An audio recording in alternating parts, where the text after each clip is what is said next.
Bonjour, Sophie Lemaitre, docteur en droit, chercheur sur les questions de corruption et d'environnement et aussi sur la manière dont le droit peut être utilisé pour réprimer la société civile. Vous faites partie aussi d'un observatoire. Alors, je suis membre du conseil d'administration de l'OFALP, l'Observatoire français des atteintes à la liberté de la presse, et je suis aussi membre du conseil d'administration de l'Observatoire des multinationales. Donc j'ai à cœur de défendre la liberté de la presse. Vous-même, vous menez les enquêtes d'investigation, donc c'est votre métier, mais en même temps, vous défendez les libertés de presse concernant vos collègues. Alors moi je ne suis pas journaliste, donc en tant que chercheur, je ne mène pas, surtout chercheur en droit, moi je ne mène pas de l'enquête au sens propre du terme, mais je vais analyser en fait les différentes tendances, comment les pratiques évoluent, comment le droit va répondre à une question, etc. Et comme ça fait 15 ans que je travaille sur les questions de corruption, je me suis rendu compte que en fait, quand on travaille sur un sujet aussi sensible, on fait l'objet de menaces, et c'est pour ça après que j'ai pris cet angle, comment le droit peut être un outil de répression, et donc que ce soit des journalistes, d'autres chercheurs ou des membres d'associations qui vont être ciblés parce qu'ils nous informent sur des sujets d'intérêt public. La corruption et la France, pour moi ça paraît étonnant, ça n'existe pas. Il n'y a pas un pays au monde où il n'y a pas de corruption, et malheureusement en France il y a de la corruption.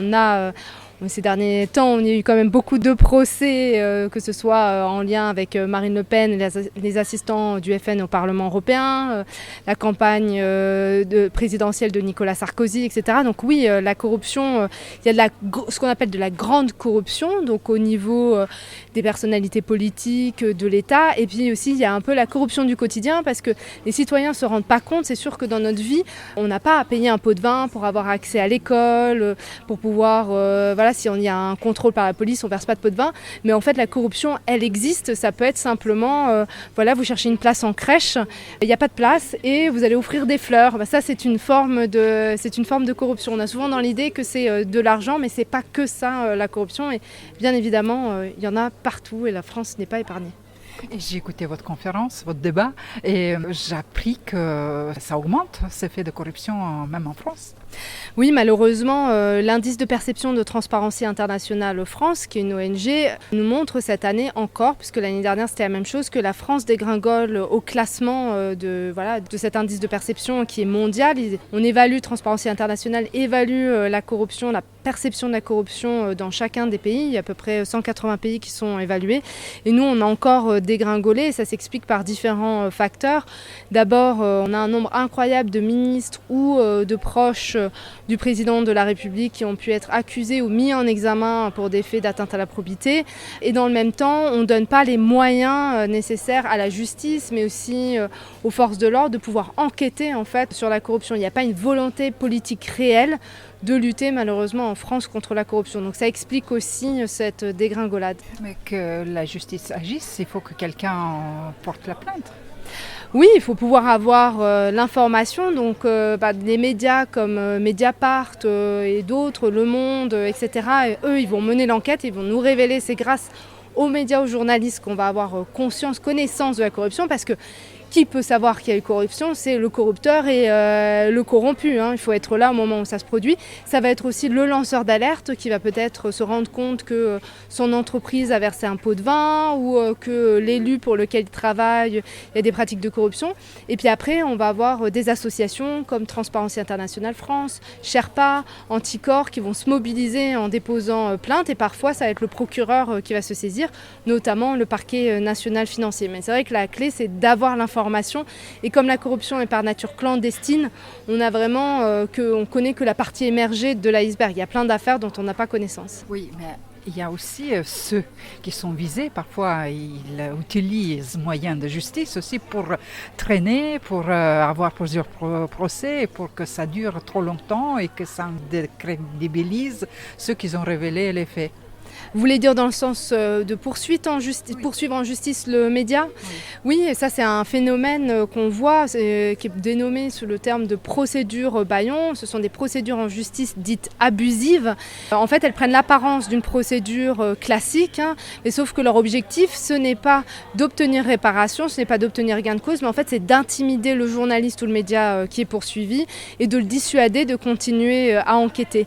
Ces procédures, elles sont lancées par des milliardaires milliardaires, par des élus, par des entreprises. Ça peut aussi être par des particuliers à la suite d'un article.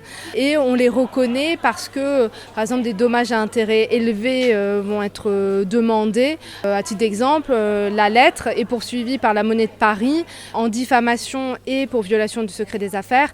Et la Monnaie de Paris demande 100 000 € de dommages à intérêt aux médias La Lettre. Mais je pense à Médiacité qui a été poursuivie 22 fois, ce qui est énorme. On a Street Press qui est poursuivie par une quinzaine de personnes, donc c'est vraiment extrêmement lourd. Dans ces procédures, on les reconnaît aussi parce que le plaignant, il va essayer de faire durer la procédure le plus longtemps pour que ça engendre encore plus de coûts pour le journaliste. Ils vont essayer de demander des reports ou voire même ils vont se désister la veille du procès. Ils vont multiplier les procédures. Vous allez être poursuivi en diffamation, vous allez être poursuivi pour violation du secret des affaires, en dénigrement, etc.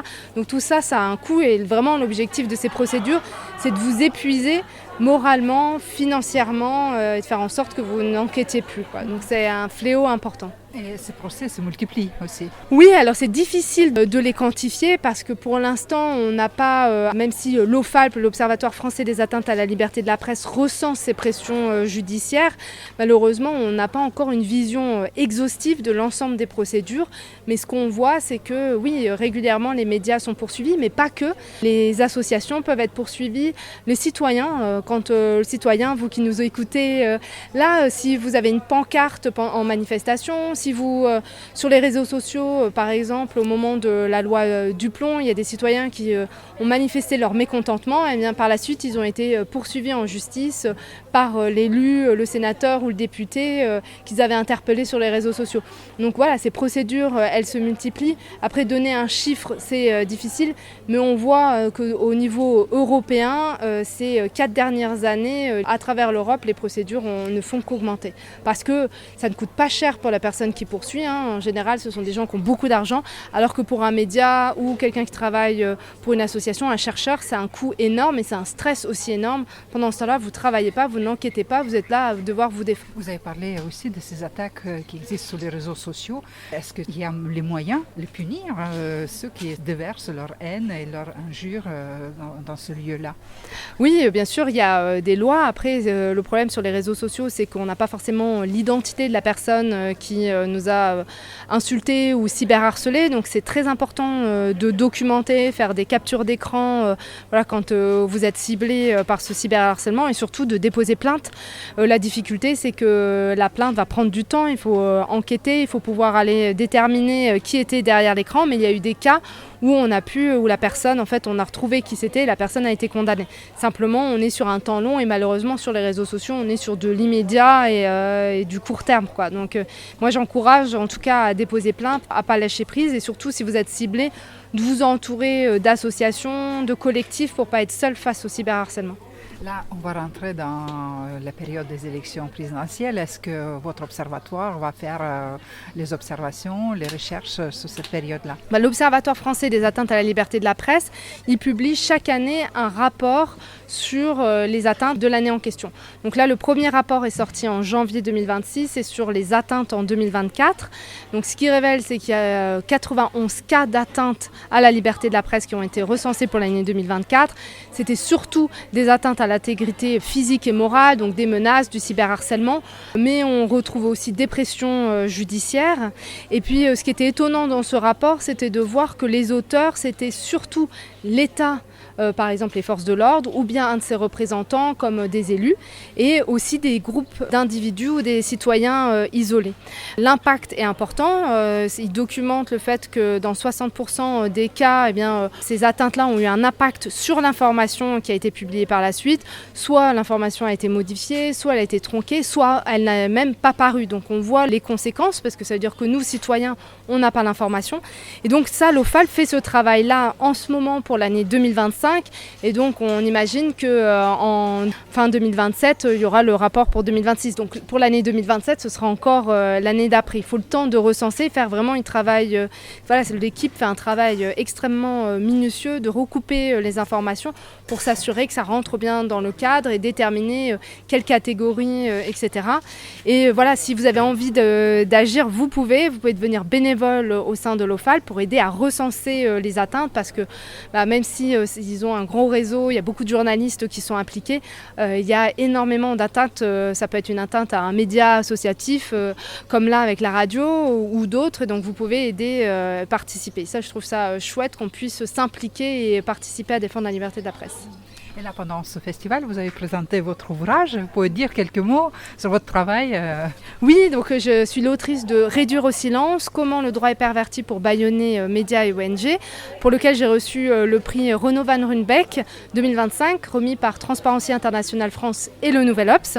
Et dans le livre, en fait, j'explique comment les lois, les législations, le système judiciaire peut être un outil de répression utilisé contre les associations, les défenseurs de l'environnement, bien sûr les journalistes, les avocats et la justice. C'est pas un livre de droit, je le dis tout de suite, c'est vraiment un livre de décryptage avec plein d'exemples en Europe et en France. Quand j'ai pensé à écrire ce livre, je pensais pas que la France prendrait une place aussi importante, et au fur et à mesure de mes recherches et puis de ma rédaction, je me suis rendu compte à quel point la situation était dramatique et qu'il fallait vraiment alerter, informer sur le sujet. Et c'est pour ça que j'ai fait ce livre avec à la fin, pour pas qu'on soit déprimé, parce que l'image globale elle est quand même pas très enthousiaste, mais avec à la fin des boîtes à outils pour donner des pistes aux gens pour savoir comment éviter une procédure bâillon, vers qui se tourner si on est attaqué, connaître ses droits si on est placé en garde à vue, parce que malheureusement de plus en plus il y a des risques d'être placé en garde à vue, et puis donner des idées d'action pour que quand on referme le livre on puisse faire quelque chose et qu'on reste pas à se dire mince, là je peux rien faire. Donc c'est ça l'objectif avec le livre. On peut citer maison d'édition?